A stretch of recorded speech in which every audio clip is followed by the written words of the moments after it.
Hello, I'm Jim Miller. I'm here with Terrence Moore. Reggie Turner is out tonight.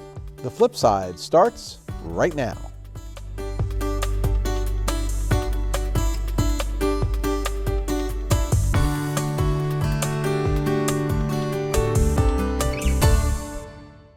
Welcome to the show. It's that time of year in Washington County, time to start planning a budget, and it sounds, Terrence, like there's been a lot of work on that already. There's a public hearing coming up on May 9th. We're looking at a pretty significant budget this year. However, we see that the county has started already to tighten their reins a little bit because, as you say, winter is coming. What say you? I appreciate it. It's fiscally responsible. I think after we've seen what 2020 was unprecedented, as well as the money that came into the municipalities, as well as money that municipalities paid out through grants. And I think a lot of that is thinning out from the federal down to the state and down to our county and our cities as well. So to be working on a budget that's preparing for and also using other counties that they are seeing some layoffs and seeing revenues actually reduce dramatically, I think it's just responsible for our counties to kind of take this into consideration and structure this budget the way it sounds they have, in reading this article from the Herald Mail. So the county has, according to the article in the Herald Mail by Tamla Baker, we love Tamla Baker, by the way, they have a $281 million proposed operating budget for fiscal 2024. Mm-hmm. They really don't see, at least the way I read it, they don't see significant issues in terms of revenue until potentially 2026, 2027. That said, they already started floating the idea that they may need to raise tax revenue if that indeed happens. I'm not one that's big on raise taxes to pay for everything, but there's a point where taxes need to be raised. It's a balance and you have someone who's fiscally responsible in government who have to make these decisions. I know it's hard to raise taxes because you raise taxes, it's going to be hard to campaign the following year. To take some of those things into consideration, and that's unfortunate. I think we need to do a better job of explaining why taxes need to be raised and understanding, looking at this budget, $281 million in operating budget, and that's $18.2 million from the prior year, which equates pretty much a little less than what inflation takes into account as well. Yeah, they're clearly not planning on doing a lot of extraneous projects, for sure. No, this is really cut and dry, and it's a wait and see with some of the investments around the housing and warehouses and what that looks like for property tax returns. We know that there's an inflation right now still built into property values. That's part of the change that they're expecting in 2027 as well. Is the properties kind of balancing out, coming back down to more realistic numbers. Right now, a lot of the revenue that's coming in is on property taxes. Majority of revenue is coming on property tax, some on income taxes as well. But as the market and the housing market and properties start to level out and come down to some extent, you got to mitigate that. And we don't know where they're coming back to. Are they coming back to 2019 norms, or are they going to stay somewhat inflated of where they were at towards maybe sort of the end of the pandemic in 2020? Yeah. So, of course, as always, the largest portion of our spending is going to education. That would include the Washington County Public School System, Hagerstown Community College, and, of course, the library system. About a $300,000 increase on a $122.8 million budget. That doesn't seem like much of an increase, and I saw that some of our friends from the Washington County Teachers Association, and Carlos Malat, I believe, is the gentleman that represents here, are already saying we need more money. And rightfully so. I think education is a fundamental place where you make an investment and you see in a return that pays dividends for generations. It helps in your workforce. It helps in your economy. It helps with your crime. It helps in so many different ways. And there's also was a call out here as well as we see a increase in mental and social issues post-pandemic that has transitioned from being confined at home into the schools, where you need more qualified educators to be able to address some of those issues outside of just teaching, English and math. You have to really be able to understand some of the triggers of someone who may be dealing with behavioral issues because of something trauma that maybe stem back from 2020 or well before that. And I know educators have a understanding of that, and they've done that for a number of years to a certain extent, but that was a class of maybe a couple of students that may have been dealing with issues at home. Every student that came back to school had dealt with an issue of isolation. And how do you address that when everyone has an issue? Right. Now it's everyone, right? Even the educators, right? As you deal with your own personal the parents, stuff, the children, the grandparents, everybody. Absolutely. Exactly. And you have to navigate that, and you need to be able to be well staffed. And one of the best ways to do so is reducing the ratios. So instead of having one educator to maybe 20 or 30 students, you may need one to every 15. And how do you? It takes money to do that. It takes potentially capital improvements as well. Absolutely. Yeah. As we close down schools, right? At the same consolidate. time, consolidate schools, right? And that puts more pressure on it, but it also gives you a great amount of staff in that area as well. So you're kind of navigating that without trying to throw money at a situation. And also at the same time, as we take on a whole new education mindset with Blueprint of how we're getting students prepared to go into college a lot sooner as well in our high schools. So that's a lot of stressor placed on the educational system that has needed support for decades. So I understand they ask for more money, but even what they're asking for is well more than what they truly need. So do you throw money at it and not see that return on that investment, or do you kind of take a step back and become more strategic and rely on resources well outside of education and probably also more so in the private sector? So the county's contribution in the draft is unchanged from the current budget, and it's something over $109 million. Now this is for the Washington County Public School System. Mm-hmm. There's a notion, I shouldn't call it a notion, there's a law for maintenance of effort at the state level. Yes. that suggests, based on a number of criteria, here's the minimum amount of funding that you can give your school system. That calculation for our school system is somewhere around $108.1 million. We're giving them $109 million. So essentially, what we're saying here is that we're maintaining, actually we're doing better than the maintenance of effort calculation that's required by the state. What the school board has asked for is an additional $8 million more. So that's a fairly significant delta between the ask and the offer from the Washington County commissioners. I don't think so. I think $8 million doesn't go a long way with such a large county and with such great needs. And that's what I'm saying. Do you come up with the $8 million, then what's the return on that $8 million? And part of that, what's called the maintenance of effort, is once you give a certain dollar amount of that maintenance effort, you can't dramatically drop that down next year.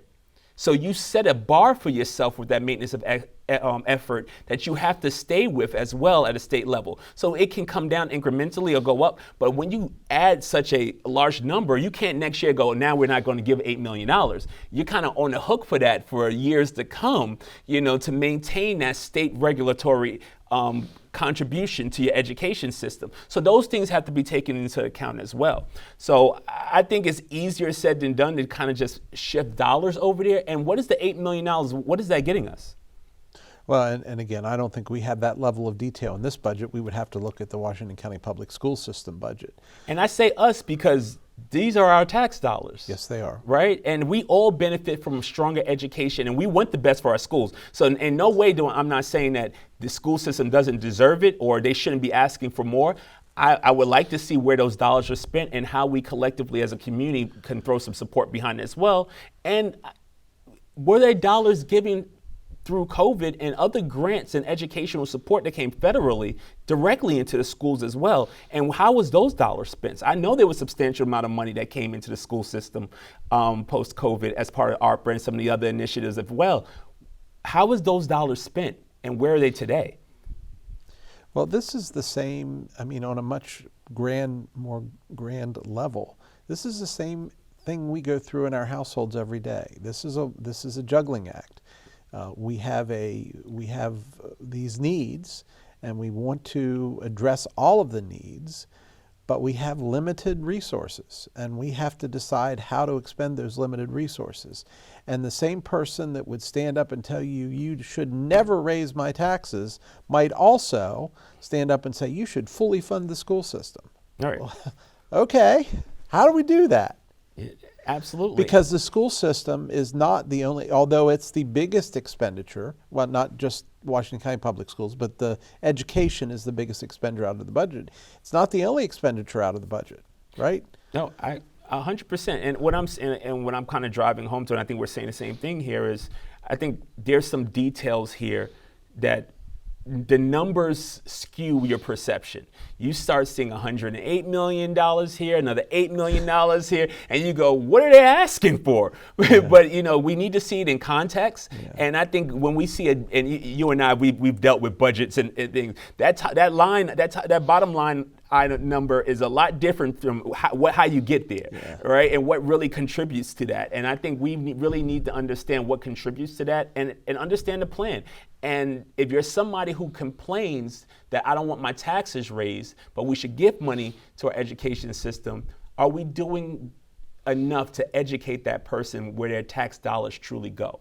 And I think that's always been a gap from every level of you pay taxes. What does those dollars and cents get you in return? And I think a lot of people really don't understand. Same people that complain about potholes on the street, or the same people who complain about water pressure. And there's a lot of decisions that have to be made from an infrastructure that our municipalities have to make that really drive home our taxes. And if you want more, you got to give more. Yeah, absolutely. All right, also on education, we've got HCC. The HCC allocation stands at this point at $10.2 million, which is an increase of $201,000 from the current year. And there have been $3.5 million earmarked for the library system, which is an increase of $96,770. So increases all around. Again, in my mind, that's barely covering inflation.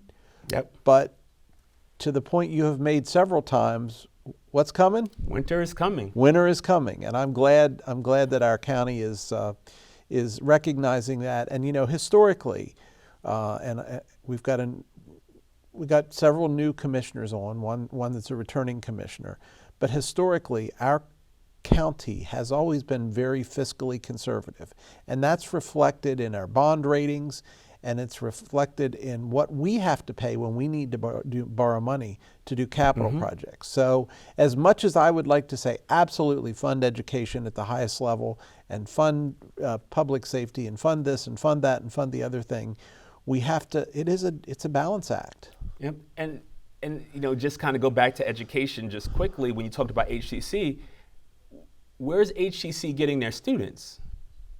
Are we investing enough into the Washington County Public School to transition kids out of public school into HCC, because we're funding both, right?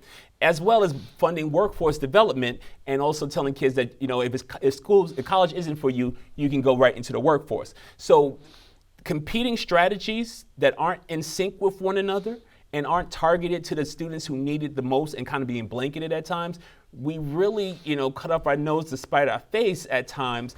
If we're going to want our community school to flourish, our public school has to flourish, right? If we want our economy to flourish, then our colleges have to flourish, because a college degree garners businesses that will come into the community, invest in the community as well. And that's been a big gap for this community as well, with the brain drain that we've had in the community and not having too many of our college educated students come back or even stay in the community as well. So again, I think it's so many dominoes that pour out of this, and it's interesting when we wag our finger at our politicians at time, and I'm guilty of it myself.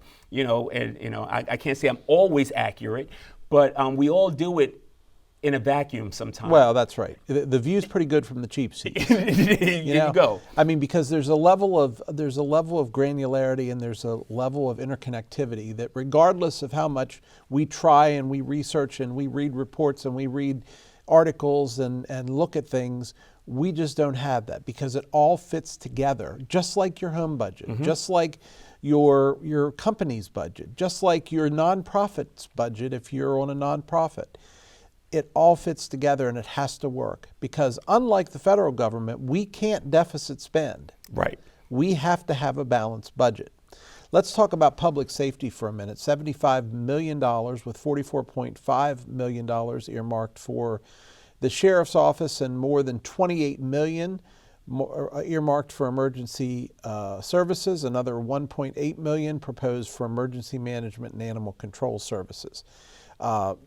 Again, big numbers. If you take the 122 million that we're doing, 122.8, called 123 million for the public schools, and you add 75 million for public safety, there's 200 million out of a $281 million in two line items.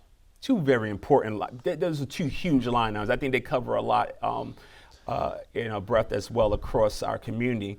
But isn't that also, and I want to argue about potentially some of the specific elements, but isn't that a testament to the importance that our community, that our commissioners place on education and public safety? It shows that they're walking the talk of campaigning, right? I don't think there was a politician that didn't say that they supported education and public safety. And when you get in office, when you really put those dollars behind it and make those decisions, yes, it definitely stands behind what I think we all want. I think we all have a value for education and public safety. And despite the headlines and all that we see all the time, especially around public safety, you want to see those dollars spent. But again, are we getting a return on that investment? What does that look like? It's great to see that you're investing in public safety, but what does that return looks like when we see constant complaints of crime in some of the city areas, or more so the Hagerstown downtown area where there's denser population? What's the return on that? And I know when I pick up my phone, I dial 911. I want someone to show up. And if I gotta make sure my tax dollars are allocated the right way, I'm appreciative of when I dial 911, someone shows up if my house is burning down, if I'm ill, or if there's any threat to my life. So it's hard not to say take money away from public safety. But I think what we need to look at is how are those dollars being spent on public safety, and are we getting the greatest return on our investment? So there's some other big ticket items that are outlined in the Herald Mail article. $10 million for the Highway Department, $7.28 million for the court system, $2.26 million for the Board of Elections, $2.3 million for the Washington County Health Department, $17.6 for general operations, which honestly, that was surprisingly low to me. I mean, you think about the number of employees, and I'm assuming that's what that we're talking about here. That's a lot to do for general operations. That's for the county? Yeah, I don't think that's a really high number. And again, I know that the highway employees probably get pushed into the highway budget, the court, and so on and so forth. But just the general administrative, what I'll call overhead type people, I thought that was efficient. I would love to see what the retention rate is in those positions. Probably not very good right now. Or they're too good. Or there are people who've been in those jobs for a number of years, and when everyone was demanding higher and higher salary over the last 3 years, that they didn't take the hit of that inflation of operational costs of salaries because they didn't have to hire new people into those roles because they had people who were loyalists who stayed in those roles or they were taken care of during COVID and didn't leave or retire. So that could be one end of it as well. Or like you said, there may be high attrition and quick turnover because they're not paying enough. But again, the devil's in the details. Yes, it is. A couple other things, 1.5 million, well, 6 million for Department of Engineering permits and inspections, 2.68 million for Public Works, 1.5 million for Planning and Zoning, 1.8 million for Parks and Recreation, and 1.49 million for facilities. So again, for a small county, I think this is a significant budget, and while I will certainly disagree with some of their decisions, mark my words, I think our bond rating and the fiscal conservative approach that we've had to managing finances in Washington County is a testament to good work by our elected body and by the county employees who inform the elected body on what they need to do, what they should do. We have a relatively new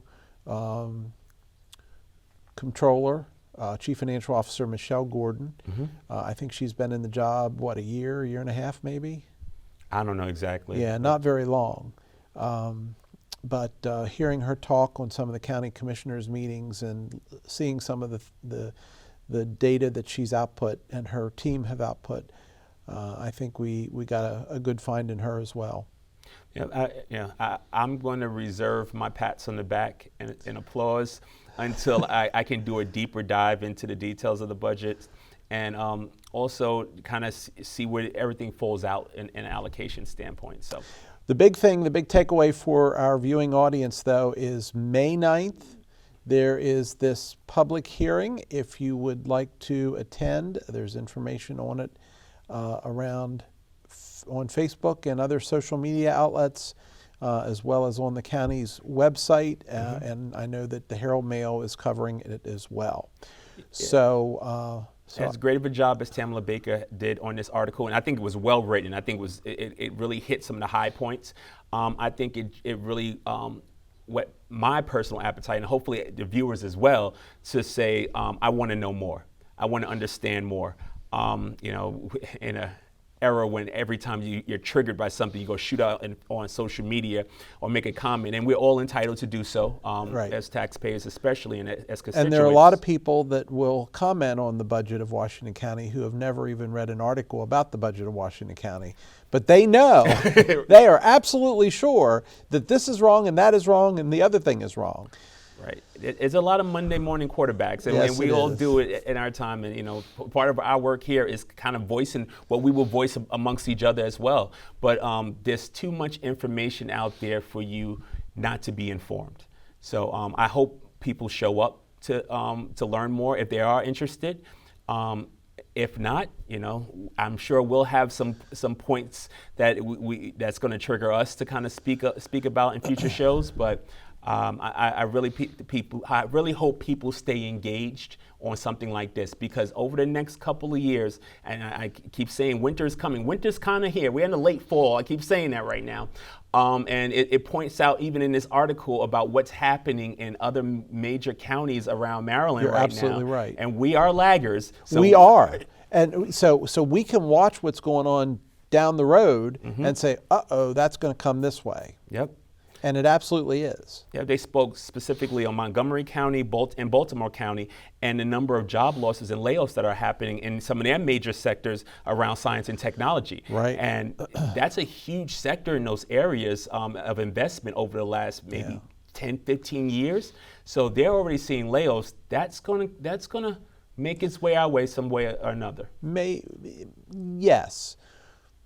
But to your point of the brain drain, I'm not sure that we have as high a concentration of some of those high-tech type of resources that they do down towards the city. Now, I think that's going to change with the notion of remote work, and I think remote work is going to be a coup for Washington County and all rural and suburban communities, because you can make the city salaries and pay the country housing prices, at least in the short term. Right. you've seen Frederick invest in biotech over the last 10 years as well, and they had some development there as well. So I think some of those jobs, as you said, are coming this way. But no matter what, when those individuals are laid off who are making great salaries, they stop spending on things that we will be making in these manufacturing facilities out in our area. So and that contributes to being a laggard, because those dollars stop being spent. People become tighter on what they spend their dollars on, which means other downstream jobs are impacted as well. So I think it's more of a domino effect of why we may be a laggard, and we may see, no matter what, we're going to see some impact. All right. Well, I think we'll leave it there.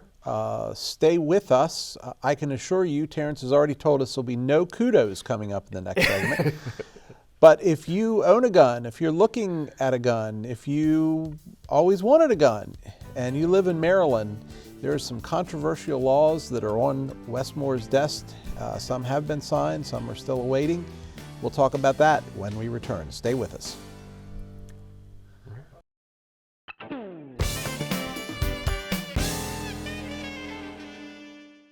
Welcome back.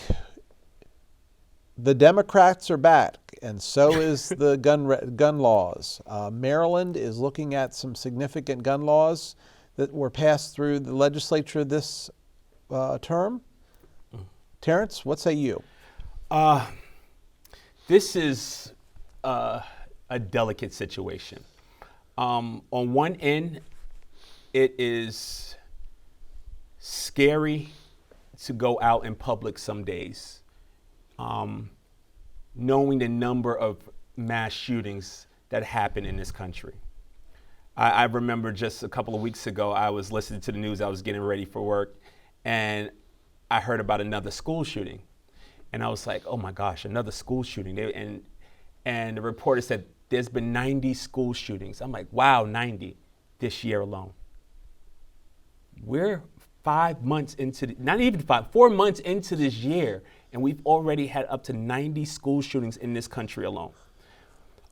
So I definitely understand, and I don't want anything we say on this topic to dismiss the fact that our value for lives and responsible gun ownership. From my standpoint, I say responsible gun ownership. I believe that the right to bear arms is a right. I think it's one that comes with great responsibility. And I think that some of these laws trying not to revoke the rights, but at the same time put controls in place are truly impacting the people who are doing it the right way. So if you go through the process to conceal carry, and you go through that process and you fill out your background check and you get fingerprinted, I'm speaking to the state of Maryland, and also coming from New York City, where gun ownership was completely rare. Yet for a number of years we had some of the highest crime and gun deaths as well, but most of the time those incidents weren't held by people who are lawfully carrying a gun.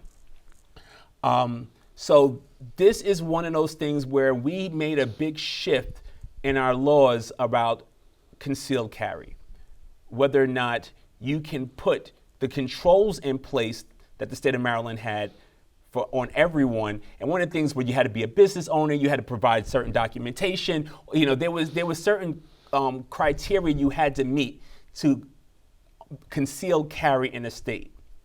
And when that changed based on a federal change in some of the laws, and this is not just happening in the state of Maryland, this is happening all across the country. So Westmore's Governor Moore is walking into a very national controversial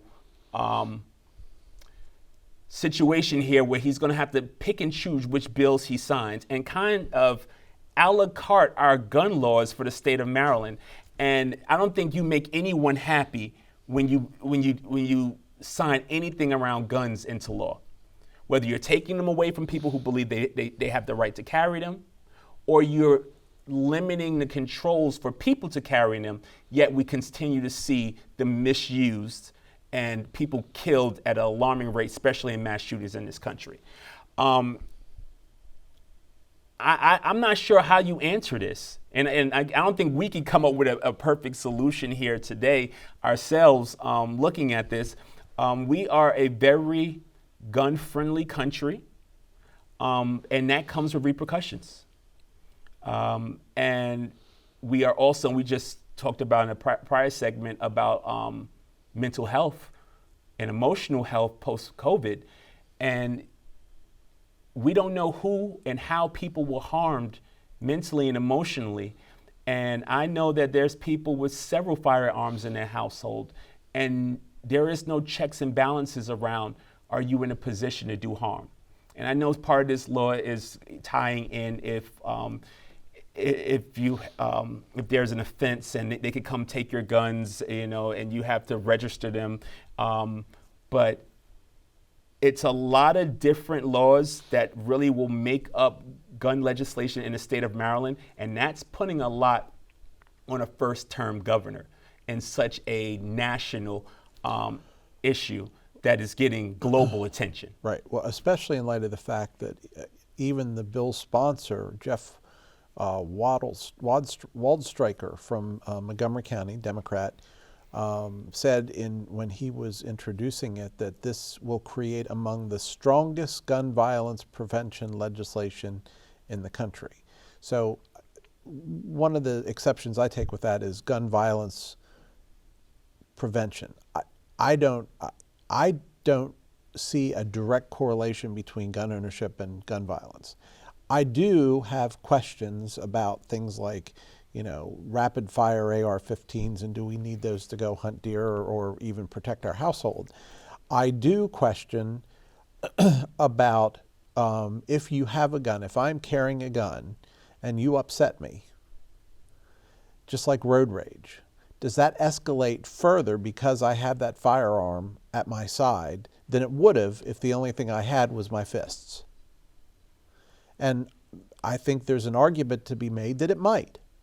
So I'm very conflicted by this whole thing. Like you, I don't think there's an easy answer to this. I think this is far beyond the wisdom of Solomon, much less me.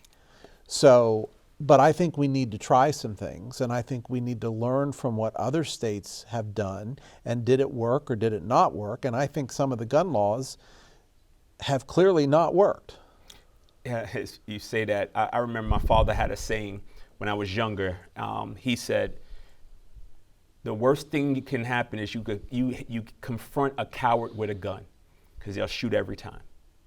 Right? The remorse of being at a distance, not to engage, not to harm, and for them to feel a threat puts your life in danger. Just proximity to that weapon. And again, we don't know people's mental state or intent in those situations. And we also don't know, if we put the strictest gun laws in the world in place, there's still however many millions of guns in the United States, and they're going to go somewhere, and the criminals are still going to have access to them.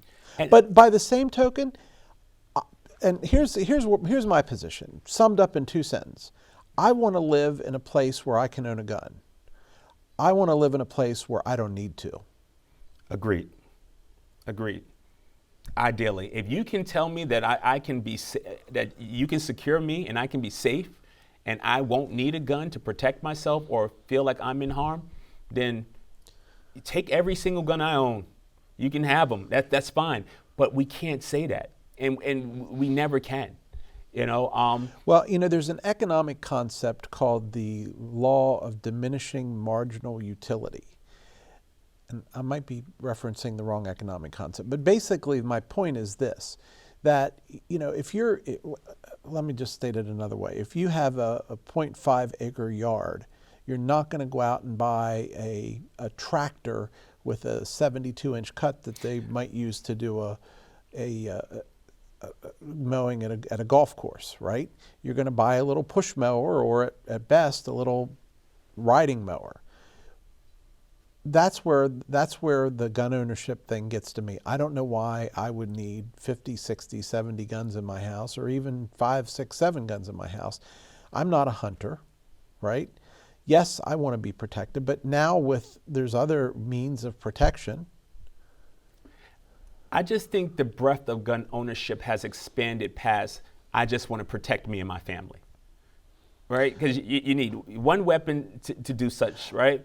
But is that because people are now so afraid that they're going to take all the guns? That's where I'd like to see this, because I think some of this buying craze, you saw it when President Obama was in office, that people were hoarding bullets. You know, I have a good friend who is proud to tell me he's got a year's worth of bullets in his basement. And I'm like, a year, what's a normal year look like? And I mean cases of bullets.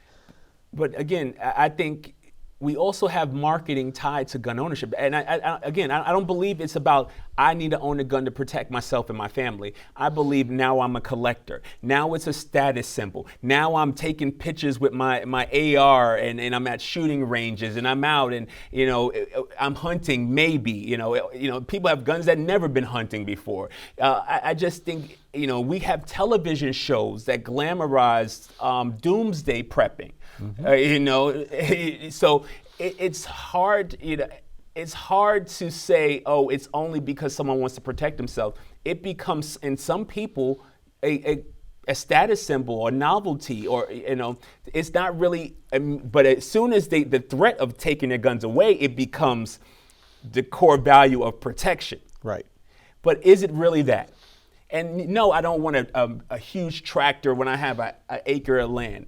But sooner or later, if someone buys one, somebody else will. Yeah. And then you got a bunch of big tractors sitting on an acre and a half of land in your neighborhood because everybody wants one. Yep. And I think we're a capitalist country, and there's money and revenue tied to gun ownership. Right. So this goes far beyond life and the protection of life. And for you to protect your own life or be protected from someone else who misuses a firearm, this goes to how do we stop lobbyists who influence our government because they become rich off guns. Right.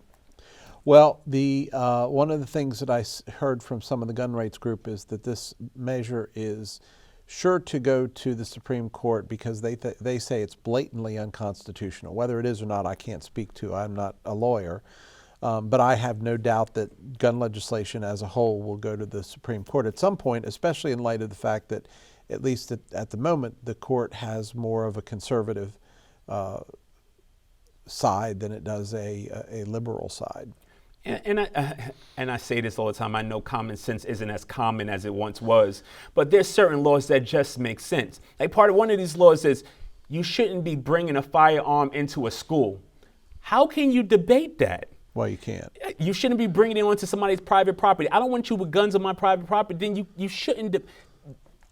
Well, how can you debate that? Like, these are the kind of things that we fight the common sense, which puts the entire breadth of the law at risk. The question there then is, where does the responsibility lie to enforce that?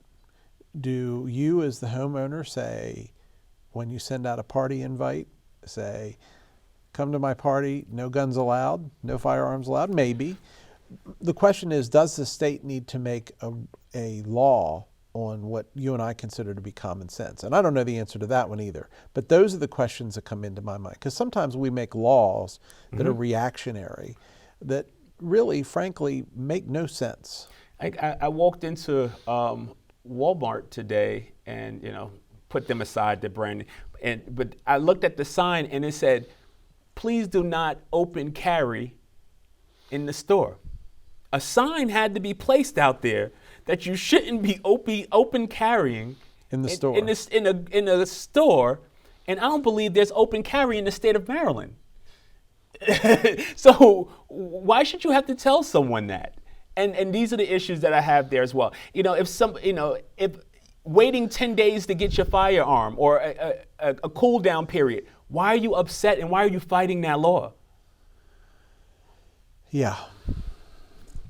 So, again, right. I don't think there's a right answer to this, and just taken to the politics and personal feelings about this aside,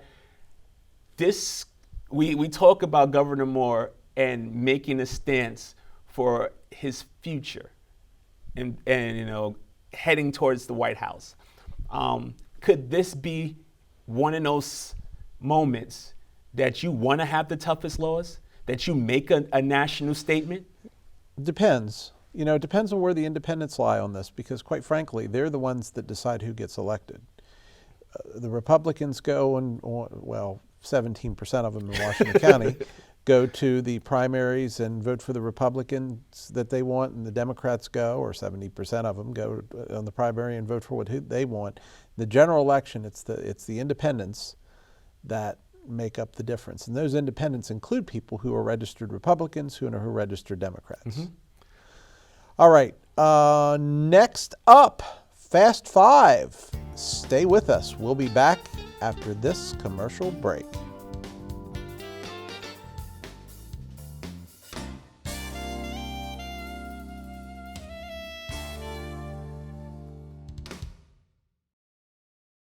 I love happy stories, Terrence, and this is a happy story.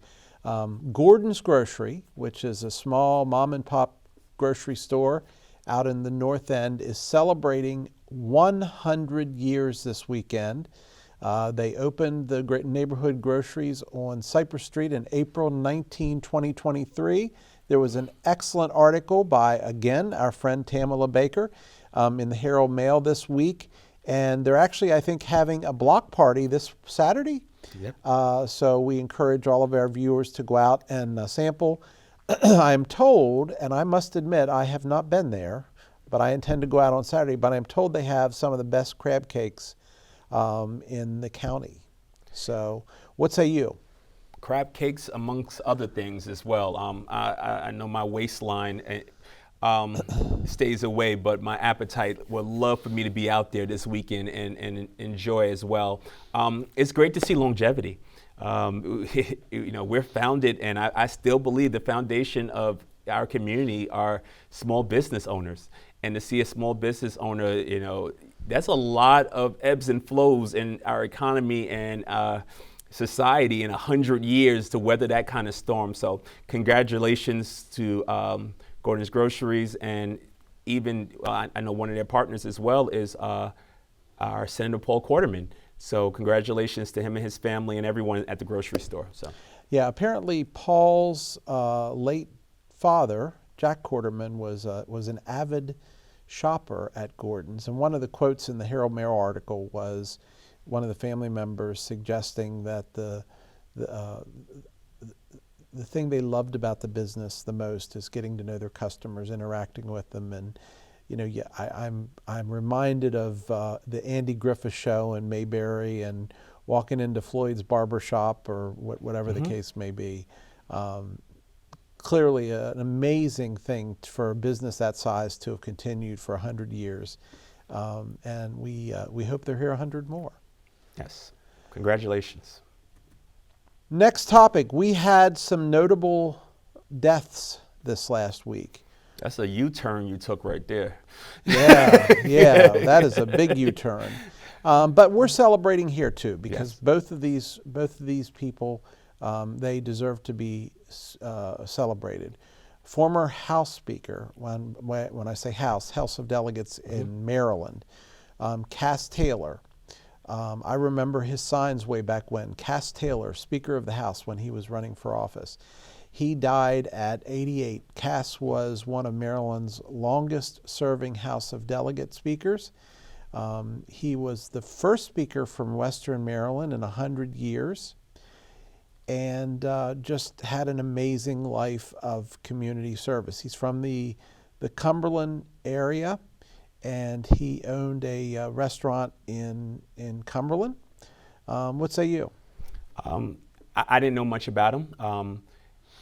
I do want to say, to celebrate his life and his service to the state of Maryland and the constituents, and to be, like you said, the first speaker from Western Maryland in 100 years. So service with the U.S. Air Force ROTC. Only blemish there, he went to the University of Notre Dame. I'm sorry, and that's just against their football team. Everything else about Notre Dame, I support. But I believe we need to celebrate some of these individuals that kind of laid the foundation, even for House Speaker Adrian Jones to follow in his footsteps. So. Yes, and she mentions that he was a mentor to Yes. her, which was, I thought, very nice. And not locally, but still of interest, the world is mourning the loss of Herb Douglas, the oldest U.S. Olympic medalist. He died recently at the age of 101. He was a medalist. He was a bronze medalist in the long jump in the Summer Games in London, and get this, 1948. Wow, and that's a full life, and that's a celebration of life as well. I don't know what my condition will be at 101 years old. I struggle to get out of bed right now in my 40s. So it's amazing to live that life and to have such memories to represent your country as well as an Olympian. So celebration of his life, and of course, to all the families who've lost or experienced lost family and friends of these two individuals, my condolences. Yeah. I'm going to take up long jumping. Right. More of a curler if I had to take up a sport at this age. Yeah, yeah, there you go. So we talked about hiring and the fact that there's been layoffs in certain sectors, but it's interesting that there was a survey recently, and Maryland is 8th on the list of 50 states of the top 10 states that are struggling most to hire employees. What say you? Kind of looking at this list, Alaska's number one. I get that. Yeah. Then you have Georgia, West Virginia, Louisiana, Virginia, South Carolina, Arkansas, Maryland, Montana, Colorado. I think something has to do with the region and the proximity to some of these major cities as well. I think there's a big pull salary-wise that makes it difficult in some of these areas. I'm a big proponent on a lot of these states really need to focus and lean in on remote work and create an environment for people to thrive and do remote work to be able to hire and retain here as well. So I think they're probably difficult to pull people into this region, but I'm sure a lot of their residents are probably working in those neighboring large cities, but living in those states and enjoying the lower cost of living. Well, the article suggests and the study suggests that part of the reason is a high turnover rate in some of these labor markets. And they talk about the need for employers to put processes and benefits in place that would help them retain employees. And I can tell you for sure in the tech sector that has been a significant issue, and I would imagine other places. Yeah, we got to look at benefits differently. Just like some other things, we've had a benefit package that has adapted with generations and understanding where people needs are. And I think this newer generation of workforce, they're looking for something different. They're buying homes later in life. They want to live a life of experiences. They're not really looking to accumulate wealth at a young age and take care of themselves for retirement. A lot of them are living in the now right now. And what kind of benefit package can you put together to retain and capture some of those individuals, which may mean more flexible schedules that are outside the box of the regular 410s or the 5/8s, or working Monday through Friday or a weekend day. But I think human resources have been tasked over the last couple of years of coming up with some creative ways and innovative ways to create benefit packages and not have something that just a broad stroke of your entire staffing, and maybe looking how to kind of create some a la carte benefit packages that are unique to, because we also working at a time where we may, 3 to 4 generations are working together in a workforce. That's never happened before. That's true. So what someone who may be at 60, 70 years old and family may be different from somebody who may be 18 and 19. Yeah. So. Well, and also I think part of this is some of these states have been more significantly affected by the Great Resignation during COVID. There were a lot of people that maybe weren't quite at the retirement age they wanted to be, but they said, I've had enough, I'm done. And I think that's been an impact too. And I think there was also a blip in the population where we knew this was going to happen at some point. This is partially something that was unknown, but we have been talking about the blip in the population that followed my generation, and the fact that there were going to be consequences to that, and I think this is one of them. So and I think the older generations teach and train and set expectations for a younger generation. So when that generation leaves at such a large clip, who's setting those precedents? Who are the next generation mimicking when they come into the workforce? And I think that's what's opening up the gap and requiring some innovation as well. Page 4, Russians to President Biden. Can you handle 4 more years? I was shocked by this article. It was in Reuters, and the notion that Russia reacted with indifference to U.S. President Joe Biden's announcement on Tuesday. The specific comment from a Moscow resident was, "I think that a second term will be too much for him. Maybe he has some magic pills. Maybe then he will succeed." I struggle with this because I believe I don't care what age you are, if you can do the job, do the job. But at the same time, I also know that if there's anybody who has the best health care and doctors to keep them alive and kicking, it's probably the president of the United States. And I think he'll be close to 90 if he He would be 86 at the end of a second 4-year term. Closer to 90, yeah. Okay. That's and even if former President Trump gets in, he's not going to be that much younger either if he was to get elected.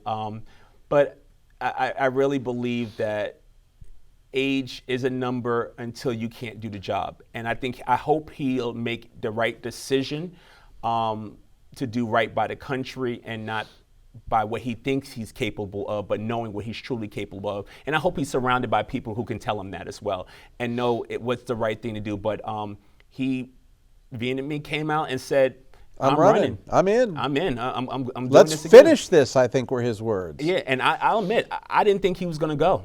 I thought he was going to take a back seat and let the vice president kind of, take over this next election.